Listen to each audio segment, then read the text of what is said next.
সত্য প্রকাশে নির্ভীক nkbarta24.com। টানা বৃষ্টিতে পানি যখন থই থই, ঠিক তখনই এলাকার পানিবন্দী মানুষের পাশে দাঁড়িয়েছে আলোকিত রামনাথপুর মানব কল্যাণ ফাউন্ডেশন। ভারী বৃষ্টিতে পানিবন্দী হয়ে মানবেতর জীবন পার করছে নোয়াখালীর কবিরহাট উপজেলার প্রায় 2 লাখ মানুষ। অতি ভারী বৃষ্টিতে যখন পানিবন্দী হয়ে পড়েন সাধারণ মানুষ, তখনই নিজ এলাকার মানুষদের জন্য এগিয়ে আসেন স্বেচ্ছাসেবী সংগঠন আলোকিত রামনাথপুর মানব কল্যাণ ফাউন্ডেশন।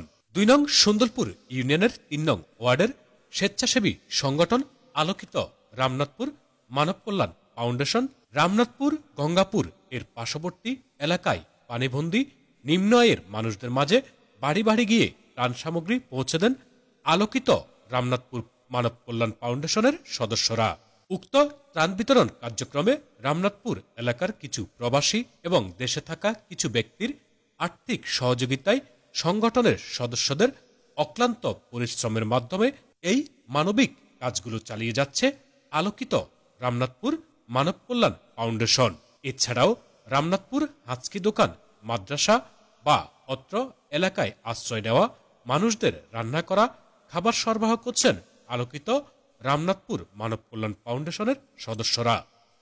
মোহাম্মদ সেলিম, nkbarta, নোয়াখালী।